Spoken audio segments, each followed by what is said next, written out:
পণ্য এবং আমাদের দেশে মাছ বলেন, গরু ছাগল সব কিছুর কিন্তু যে প্রজাতিগুলো আছে এগুলো কিন্তু বিশ্বে অনেক উল্লেখযোগ্য। কাজে আমার মনে হয় যে এই মন্ত্রণালয়ে যে কাজ করার সুযোগ পেয়েছে আমরা সেদিকে খুব মনোযোগ দেব। এবং আমি খুব খুশি হলাম ওনাদের সাথে কথা বলে এবং যে তথ্য পেলাম যে আমাদের অনেক গবেষণা হচ্ছে এবং এখান থেকে মানুষের জীবন জীবিকা, খাদ্যের যোগান, পুষ্টির যোগান, যে আমিষের ঘাটতি পূরণের আমাদের একটা সুযোগ হবে।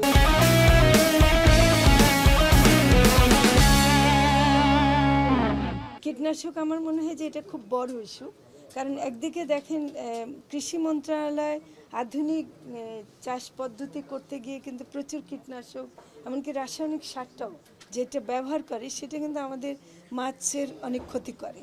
এবং সে আবার ওদিকে মৎস্য চাষ যখন বাণিজ্যিকভাবে হয় তারা সেখানে ফিডের কথা আমি একটু বলছি যে ওখানে কিন্তু অনিরাপদ ফিডও থাকে, ওগুলো কিন্তু আমাদের দেখতে হবে।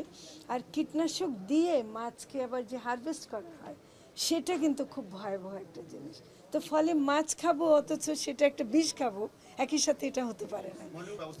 আমি মনে করি যে ইলিশ মাছ এটা এই মন্ত্রণালয়ে আমি ভিতরে বলছিলাম যে এটার মন্ত্রণালয়ের নাম যদি ইলিশ মন্ত্রণালয় হতো আমি আপত্তি করতাম না, কারণ ইলিশকে রক্ষা করে জিআই পণ্য শুধু না, ইলিশ মাছটা একটা বিশেষ মাছ যেটা একমাত্র বাংলাদেশে হয়।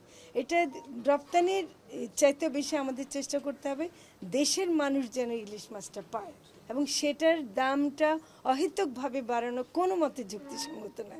এবং দেশের মানুষকে না খাইয়ে বাইরে পাঠানো আমি কোনো মতে অ্যাপ্রুভ করি না। তো ফলে যদি সেটা রক্ষা করতে পারি, আমরা সবাই মিলে ইলিশ খেতে পারি, সেটা আমরা চেষ্টা করব।